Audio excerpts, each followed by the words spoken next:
Teacher. कल मैंने आपको एक वीडियो सेंड किया था जिसमें हमने विषय झरोखा, विषय खेलों की दुनिया किया था, जिसमें से हमने पेज नंबर 8 और 9 कंप्लीट किया। आज हम पेज नंबर 10 और 11 कंप्लीट करेंगे। मैंने आपको बच्चों कल कुछ क्वेश्चंस दिया था ना कुछ क्वेश्चंस मैंने पेज नंबर 9 पे क्वेश्चंस आपने कंप्लीट कर लिया उसे।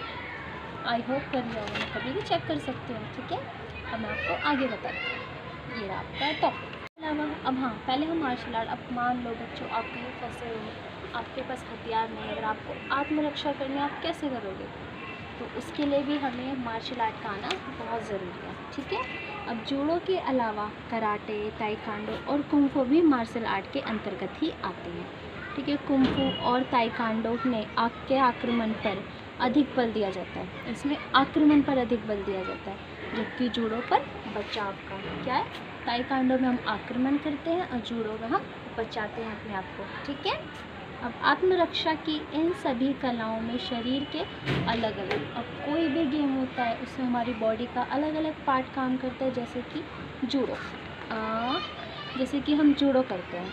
ठीक है, जूडो करते हैं तो जूडो में किस चीज़ का, हाथों का यूज़ होता है, किस चीज़ का, हाथों का यूज़ होता है। और कराटे लाइक दिस,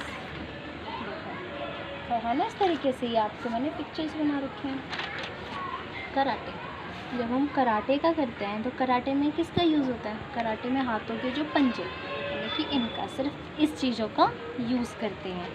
ठीक है, उसके बाद ताइक्वांडो में हम पैरों का यूज़ करते हैं, कुंफू में फिंगर्स का। ठीक है, उंगलियों का प्रयोग। मार्शल आर्ट्स, अब चलो, अब हमने इन तीनों के बारे में पढ़ा। किसके बारे में? कराटे, ताइक्वांडो, कुंफू की किस में हमारे शरीर का कौन सा अंग इस्तेमाल होता है। अब हम पढ़ेंगे इसी तरह भारतीय मार्शल आर्ट्स के भी कई रूप होते हैं, जैसे कि केरल का क्लारीप्याटू, महाराष्ट्र में मर्दानी खेल और मणिपुर में थंगटा। ठीक है, वैसे तो इसमें पिक्चर्स है बट मैंने आपको यहाँ भी ये देखा, ऐसे एग्जाम्पल फॉर्स मैंने आपको दिखा रखा है ना, सी लुक इसकी तरह। ठीक है, अब देखो बच्चा, यहाँ पे आपका नीचे एक इंडेक्स दे रखा है। ठीक है, तालिका है, आपको इसको कंप्लीट करना, आपको खुद करना है अपनी हेल्प से। ठीक है, इसमें आपका ये कि अपने राज्य के कुछ मार्शल आर्ट्स के बारे में पता करो, उसके बारे में लिखो, जहाँ आपको डाउट आप मुझसे क्लियर करोगे। ओके, नेक्स्ट अब चलो पेज नंबर 11। ठीक है, हमारा पेज नंबर 10 कंप्लीट हो चुका है, अब हम पेज नंबर 11 करेंगे। ओके, ठीक है, चलो अब पेज नंबर 11 अब ऊपर से करेंगे। भारतीय मार्शल आर्ट के अलावा कुछ पारंपरिक खेल हैं, जैसे कि गिल्ली डंडा। आपने तो खेला होगा ना बचपन में गिल्ली डंडा, है ना, मैंने भी बहुत खेला है। ठीक है, अच्छा, अब कबड्डी, खो खो, आँख मिचोली, ये सारे गेम तो आपको पता होंगे। स्टापू, पिट्टू, पतंगबाजी, कुश्ती, तलवारबाजी, ठीक है, नटों के करताबादी, ये सारे गेम आपको पता है। आई होप आपने बचपन में खेले होंगे, तो ये सारे गेम आपको पता है। ठीक है, इनमें से कुछ ऐसे खेल हैं जिनके स्वरूप में अब बहुत परिवर्तन आ चुका है। अब कई गेम ऐसे हैं जो पहले के अकॉर्डिंग अब चेंज हो चुके हैं, जैसे कि तलवारबाजी। तलवारबाजी का मैं आपको एग्जांपल देती हूँ। तलवारबाजी पहले राजा महाराजा इन लोगों के लिए सब कंपलसरी होता था कि हर राजा को तलवारबाजी आनी चाहिए थी। ठीक है, अब जैसे कि मैंने आपको बताया ना, पहले समय में लड़ाई के लिए तलवार हुआ करती थी, योद्धाओं को तलवार सीखना बहुत ज़रूरी था। ठीक है, धीरे धीरे यह मान्यता, अब पहले तो ये ज़रूरी था युद्ध के लिए, पर अब ये खेल में परिवर्तित हो चुका है। ठीक है, किसमें? खेल में परिवर्तित हो चुका है। अब अपने शारीरिक अंगों के लचीलेपन में नट विभिन्न करतब दिखाते हैं। ठीक है, नट के खेल आपको पता है? आपने नट के खेल देखे होंगे, लाइक ये देखो, जैसे कि दोनों तरफ खंबे लगे रहते हैं, ऊपर तार रहता है। ठीक है, उसमें कोई इंसान अपने सर पे सामान लेकर रस्सी पे चलता है, और इसी में एग्जांपल में वो पहिए लेकर उन पे चलते हैं। आपने ये गेम देखा होगा ना, तो वो हम उसे कहते हैं नट का खेल। ठीक है, उसके बाद और नट का गजब शारीरिक संतुलन बनाते हैं। आपको पता है ना कितना मुश्किल होता है, हमें पतली सी अगर बाउंड्री पे चलना चाहेंगे तो चल पाएंगे? नहीं, हमें कितना डर लगता है। और वो लोग यही चीज़ पतले से तार पे चलते हैं, पतली सी रस्सी होती है उस, ठीक है।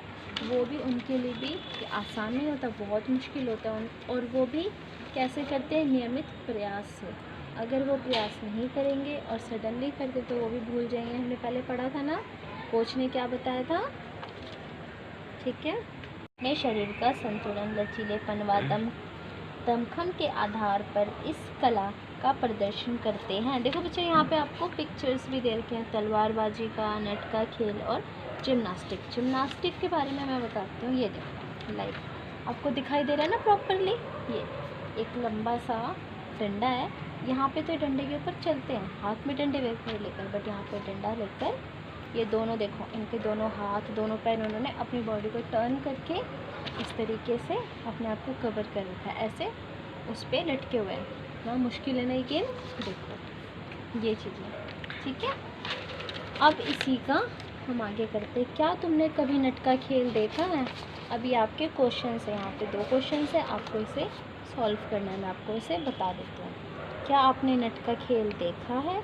यदि हाँ तो तुम्हें उसमें कौन कौन से कर्तव्य अच्छे लगे? अब नट के खेल में अगर आपने देखा तो उसमें कई कर्तव्य होंगे, आपको कौन से कर्तव्य अच्छे लगे आप मुझे बताओ। अब अपनी कॉपी में नोट डाउन करो। देन नेक्स्ट क्वेश्चन आता है इसका, इसके अलावा तुमने और कौन कौन से खेल तमाशे देखे हैं? इसके अलावा आपने कोई खेल तमाशे देखे होंगे, एग्जाम्पल वो मैं दिखाती हूँ आपको। देखो जैसे कि ये याद है नहीं कौन सा गेम था, सांप का गेम, जो वो पिटारे में सांप लेकर आते हैं, सपेरा बीन बजाता है, ठीक है।